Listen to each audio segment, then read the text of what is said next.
Hallelujah. ଆଉ ଯଦି ପ୍ରଥମ ଉତ୍ସର୍ଗୀକୃତ ଅଂଶ ପବିତ୍ର, ତାହେଲେ ସମସ୍ତ ପୀଠରେ ମଧ୍ୟ ପବିତ୍ର। ପୁଣି ଯଦି ମୂଳ ପବିତ୍ର, ତେବେ ଶାଖା ମଧ୍ୟ ପବିତ୍ର ହେବ। ହାଲେଲୁୟା। ତ ପ୍ରଭୁଙ୍କ ନାମରେ ଗୌରବ ହଉ। ବର୍ତ୍ତମାନ ସମ୍ପୂର୍ଣ୍ଣ ଭାବରେ ମୂଳ ଯଦି ବା ଏ ପୁଅ ଏବଂ ଝିଅ ପବିତ୍ର ରୂପେ ରହିବେ, କେତେବେଳେ ପର୍ଯ୍ୟନ୍ତ? ଯୋଉ ଯାଏ ଯାଜକ ମହାଶୟ, ପୁରୋହିତ ମହାଶୟ ହସ୍ତ ସମ୍ପୂର୍ଣ୍ଣ ଭାବରେ ଆଶୀର୍ବାଦ ଦେଇନାହାନ୍ତି, ସେ ଯାଏ ସମ୍ପୂର୍ଣ୍ଣ ଭାବରେ ପବିତ୍ର ରଖିବାକୁ ହବ। ହାଲେଲୁୟା। ଆଜି ପବିତ୍ର ଦେଖା ଯାଉନାହାନ୍ତି, ଯେମିତି ଗଣ୍ଠି ବନ୍ଧା ହେଇଗଲା, ସମ୍ପୂର୍ଣ୍ଣ ଭାବରେ ସ୍ତ୍ରୀ ଏବଂ ସ୍ୱାମୀ ପରି ସମ୍ପୂର୍ଣ୍ଣ ଭାବରେ ବ୍ୟବହାର ହେଉଛନ୍ତି। ସେଇଟା ପବିତ୍ର ବିବାହ ବନ୍ଧନ ନୁହେଁ। ପବିତ୍ର ହଉଛି ସମ୍ପୂର୍ଣ୍ଣ ଭାବରେ ଗୋଟେ ଅଲଗା ଅଲଗା ରହିବା। ହାଲେଲୁୟା। ଯଦି ଏମାନେ ସମ୍ପୂର୍ଣ୍ଣ ଭାବରେ ମୂଳରୁ ଯଦି ପବିତ୍ର ରହିବେ, ତାହେଲେ ତାଙ୍କର ଶାଖା ଯୋଉମାନେ ଆସିବେ, ତାଙ୍କର ପୁତ୍ର କନ୍ୟା ଯୋଉମାନେ ଆସିବେ, ସେମାନେ ପବିତ୍ର ହେଇକି ଜୀବନ ଯାପନ କାଟିବେ। ହାଲେଲୁୟା। ତ ପ୍ରଭୁଙ୍କ ନାମରେ ଗୌରବ ହଉ। ଏ ସମସ୍ତ କଥା କହିବାର ଉଦ୍ଦେଶ୍ୟ ହେଲା, ଏମିତି ଗୋଟେ ଗଣ୍ଠି ବନ୍ଧା ହେଇଯାଇଥିଲା, ଗଣ୍ଠି ବନ୍ଧା ହେଇଗଲା ମାନେ ସବୁ ସରିଗଲା ବୋଲି ଭାବୁଛନ୍ତି। ନା ମୋର ପ୍ରିୟ ଈଶ୍ୱରଙ୍କର ବାପା ବା ଭାଇ ଭଉଣୀ ମାନେ, ଯେତେବେଳେ ଗୋଟେ ଯୁବା ଏବଂ ଯୁବତୀଙ୍କ ଗଣ୍ଠି ବନ୍ଧା ସରିଗଲା, ସେମାନେ ସମ୍ପୂର୍ଣ୍ଣ ଭାବରେ କଣ ହେଲେ? ସ୍ତ୍ରୀ ଏବଂ ସ୍ୱାମୀ ଭାବରେ କଣ ହେଲେ? ପରସ୍ପର ମିଳନରେ ସହବାସ କଲେ। ଯେତେବେଳେ ସହବାସ ହେଇଗଲା, ସମ୍ପୂର୍ଣ୍ଣ ଭାବରେ ଗର୍ଭଧାରଣ ହେଇଗଲା, ଗର୍ଭବତୀ ହେଇଗଲା। ସେମାନେ ପରସ୍ପର ସମ୍ପୂର୍ଣ୍ଣ ଭାବରେ ଚିନ୍ତାଗ୍ରସ୍ତରେ ପଡିଗଲେ। ଆରେ ଆମେ ତ ବାହା ହେଇନାଉ, ତେବେ କେମିତି ଏଇ ସବୁ ହେଇଗଲା? ଆରେ ସହବାସ ତ କରିଦେଇଛ, ଆଉ ତ ହବ ହିଁ ହବ। ଏଟା ମୁଁ ଅନେକ ଦିନରେ ପରାମର୍ଶ ଦେବା ପାଇଁ ବହୁତ ଚାହୁଁଥିଲି, କିନ୍ତୁ ସୁଯୋଗ ପାଉନଥିଲି। ତ ପ୍ରଭୁଙ୍କ ନାମରେ ଗୌରବ। ଆଜି ଯେ ଏ ଭାଇ ଏବଂ ଭଉଣୀ ସେମିତି ହଉଛନ୍ତି, ହେବେ ବୋଲି ମୁଁ କହୁନାହିଁ, ତ ନ ହେବା ପାଇଁ ମୁଁ ପରାମର୍ଶ ଦଉଛି। ହାଲେଲୁୟା। ହାଲେଲୁୟା। ଯେତେବେଳେ ଏ ଭାଇ ଭଉଣୀଙ୍କର କଥା ମୁଁ କହୁନାହିଁ, ଆଉ ଗୋଟେ ମଣ୍ଡଳୀର କଥା କହୁଛି। ଯେତେବେଳେ ସମ୍ପୂର୍ଣ୍ଣ ଭାବରେ ଗର୍ଭ ଅବସ୍ଥା ହେଇଗଲା, ଗର୍ଭବତୀ ରହିଗଲା, ତାପରେ ସେମାନେ ଚିନ୍ତା କଲେ, ନାଇଁ ନାଇଁ, ଯଦି ବା ଏ ପରିସ୍ଥିତିରେ ଯଦି ଭାଇ ଜାଣିବ, ଭଉଣୀ ଜାଣିବ, ମା ବାପା ଜାଣିବେ, ତାହେଲେ ଆମକୁ ବିବାହ କରିବେ ନାହିଁ, ଆଡମ୍ବର ସହିତ ଆମକୁ ଯୌତୁକ ଦେବେ ନାହିଁ ବୋଲି କଣ କଲେ? କଥାବାର୍ତ୍ତା ହେଇକି। କିନ୍ତୁ ଆଦମ ମନା କରୁଥିଲା, ନାଇଁ ନାଇଁ, ଯେତେ ଯାହା ହେଲେ ମୋର ଗର୍ଭର ଫଳକୁ ମୁଁ ନଷ୍ଟ କରିବି ନାହିଁ। କିନ୍ତୁ ହବା ମା କହିଲା, ନାଇଁ, ମତେ ନଷ୍ଟ କରିବାକୁ ପଡିବ। ବଡ ଅସୁବିଧାର କାରଣ ହେଇଗଲା। ମୋର ପ୍ରିୟ ଭାଇ ଭଉଣୀ ମାନେ, ଏଟା ହଉଛି ରିଏଲି ବିଷୟ। ସମ୍ପୂର୍ଣ୍ଣ ଭାବରେ ଯେତେବେଳେ ଏଇ ପ୍ରକାର କଥୋପକଥନ ହେଇଗଲା, ସେମାନଙ୍କ ଭିତରେ ଗୋଟେ ଗଣ୍ଡଗୋଳ ସୃଷ୍ଟି ହେଇଗଲା। ତାପରେ କେତେ ଦିନ ଗଲା ପରେ ହବା ମାଙ୍କର କଥା ହେଇଗଲା, ନାଇଁ ନାଇଁ, ତାକୁ କଣ କରିବା? ୱାଶ କରିବା, ନଷ୍ଟ କରିବା। ଯେତେବେଳେ ନଷ୍ଟ କଲେ, ସେମାନଙ୍କର ପାଳି ଆସିଲା, ବିବାହ ହେଇଗଲେ। ଆଜି ଯାଏ ସେମାନେ ସମ୍ପୂର୍ଣ୍ଣ ଭାବରେ ବନ୍ଧି ଅବସ୍ଥାରେ ଅଛନ୍ତି। ମୁଁ କହିବା ପାଇଁ ଚାହେଁ, ପରାମର୍ଶ ଦେବା ପାଇଁ ଚାହେଁ ମୋର ପ୍ରିୟ ଯୁବା ଏବଂ ଯୁବତୀକୁ, ଯଦି ରୋମୀୟ ପୁସ୍ତକ ଲେଖା ଅନୁସାରେ ଆପଣ ମାନଙ୍କୁ ପବିତ୍ର ରହିବାକୁ ହବ। ହାଲେଲୁୟା। ଯୋଉ ଯାଏ ଆପଣ ମାନେ ବେଦୀରେ ବସିନାହାନ୍ତି, ଯାଜକ ମହାଶୟ ଆପଣଙ୍କ ହସ୍ତ ସମ୍ପୂର୍ଣ୍ଣ ଭାବରେ ଆଶୀର୍ବାଦ କରିନାହାନ୍ତି, ସେ ଯାଏ ଟିକେ କାନ୍ତୁର ରହିବାକୁ ପଡିବ। ହାଲେଲୁୟା। କାରଣ ଆମେ ଦେଖୁଛୁ, ଯଦି ବା ଆପଣ ମାନେ ପବିତ୍ର ରହିବେ, ଆପଣ ମାନଙ୍କର ପିଲାପିଲି ପବିତ୍ର ହେଇକି ରହିବେ। ହାଲେଲୁୟା। ଆପଣ ମାନଙ୍କର ନାତି ପୋତି ସମସ୍ତେ ପବିତ୍ର ହେଇକି ଆଉ ଜଗତ ମଧ୍ୟରେ ପରିପୂର୍ଣ୍ଣତା ହେବେ। ଆମେ ଦେଖୁଛୁ ଆଦି ପୁସ୍ତକରେ, ଆଉ ଆମେ 26 ପଦରେ ଆମେ ଦେଖୁଛୁ, ଆଉ ସମ୍ପୂର୍ଣ୍ଣ ରିବିକା ଏବଂ ଇସାକ, ସେମାନେ ଦେଖା ଦେଖି ହେଇନଥିଲେ ନା କେବେ କଥା ହେଇଥିଲେ କି? ସମ୍ପୂର୍ଣ୍ଣ ଭାବରେ ଶେଷ ଆଡକୁ ଯଦି ପଢିବାର ସମୟ ନାହିଁ, ସେଥିପାଇଁ ମୁଁ ଟିକେ ଶୀଘ୍ର ଶୀଘ୍ର ବଢୁଛି। ଶେଷ ଆଡକୁ ଦେଖିବା, ଯେତେବେଳେ ତାହାଙ୍କର ଦାସ ସମ୍ପୂର୍ଣ୍ଣ ଭାବରେ ରିବିକାଙ୍କୁ ଧରିକି ଆସିଲା ଭିତରେ, ସମ୍ପୂର୍ଣ୍ଣ ସନ୍ଧ୍ୟା କାଳ ସମୟରେ ରିବିକା ସମ୍ପୂର୍ଣ୍ଣ ଭାବରେ ଦେଖି ପାରିଲେ, ତାହାଙ୍କର ଦାସଙ୍କୁ କହିଲେ, ଇଏ ଯୋଉ ଆମ କତିକି ଆସନ୍ତି, ସେ କୋଉ ମଣିଷ?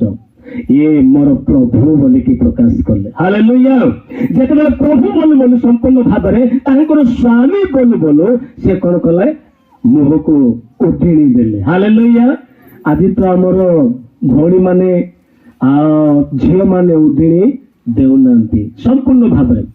ତ ସେଥିପାଇଁ ଆମମାନଙ୍କୁ କିଛି ମର୍ଯ୍ୟାଦା ଦରକାର, ଆମମାନଙ୍କୁ କିଛି ମାନ୍ୟ କରିବା ଦରକାର ସ୍ୱାମୀକୁ। ହାଲେଲୁୟା। ହାଲେଲୁୟା।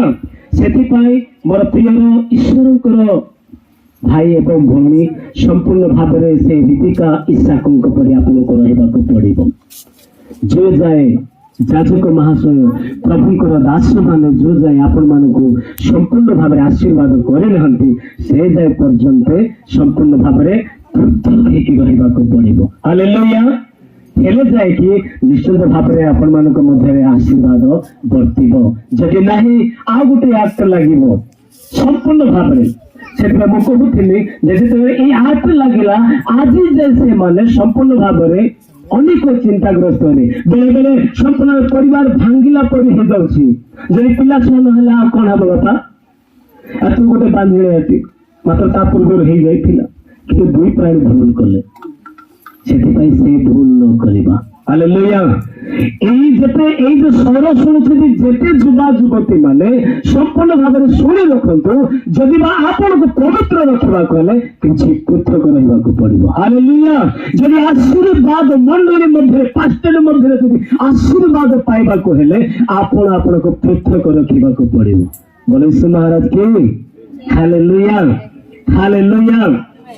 ତ ସେଥିପାଇଁ ସମ୍ପୂର୍ଣ୍ଣ ଭାବରେ ଉପଦେଶ ଦିଏ ମୋର ପ୍ରିୟର ଈଶ୍ୱରଙ୍କର ଦାସ ମାନେ ଯେତେବେଳେ ମାନେ ବାହାସା ହେବେ କଣ ପାଇଁ ବାହାସା ଅଛନ୍ତି?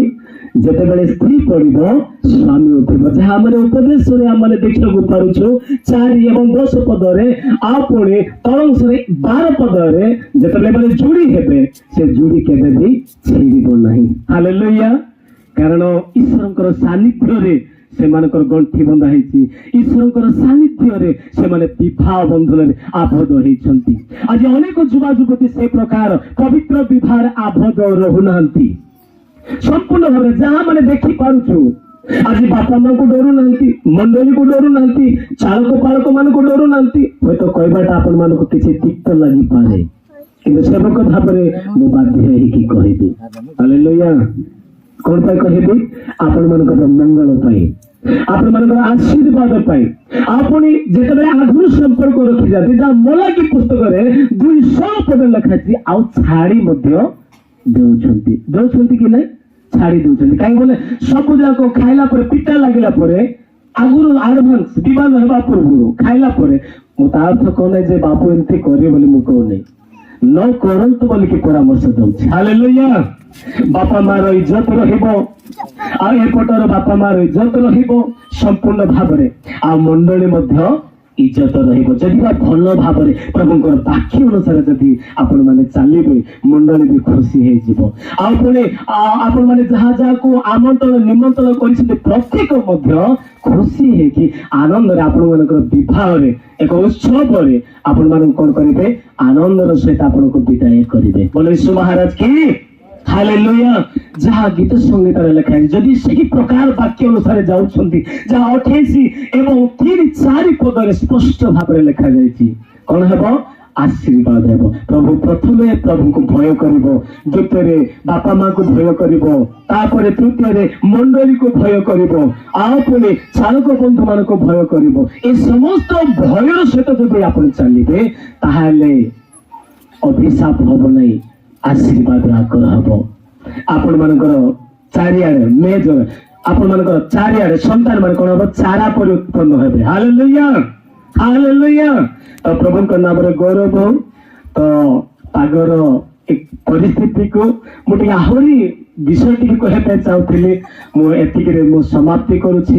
ତେଣୁ ବିଶେଷ କରି ବାବୁ ଏବଂ ଝିଅକୁ କହିବା ପାଇଁ ଚାହେଁ ଗୋଟେ ବିଷୟ ବାରମ୍ବାର ମୁଁ ଆବୃତ୍ତି କରିବା ପାଇଁ ଚାହୁଁଛି ଯେ ଆପଣ ମାନଙ୍କୁ ହୁଏତ ଭୁଲ ହେଇପାରେ, ଭୁଲ ଚିନ୍ତା ହେଇପାରେ କିନ୍ତୁ ବାଧ୍ୟ ହେଇକି ଆମେ କହିବୁ ଯେ ଗୋଟେ ସେବକ ଭାବରେ, କାରଣ ଆପଣ ମାନେ ଆଶୀର୍ବାଦ ଆଗରେ ହେବାର ଅଛି, ଆପଣ ମାନେ ଆଶୀର୍ବାଦର ଅଧିକାର ହେବାର ଅଛି।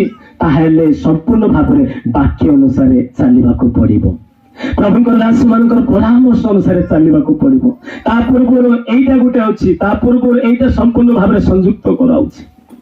ଏଇଟାକୁ ମଧ୍ୟ ଟିକେ ଡିସିପ୍ଲିନ ରଖିବାକୁ ପଡିବ, ଠିକ ଭାବରେ କଥାବାର୍ତ୍ତା କରିବାକୁ ପଡିବ।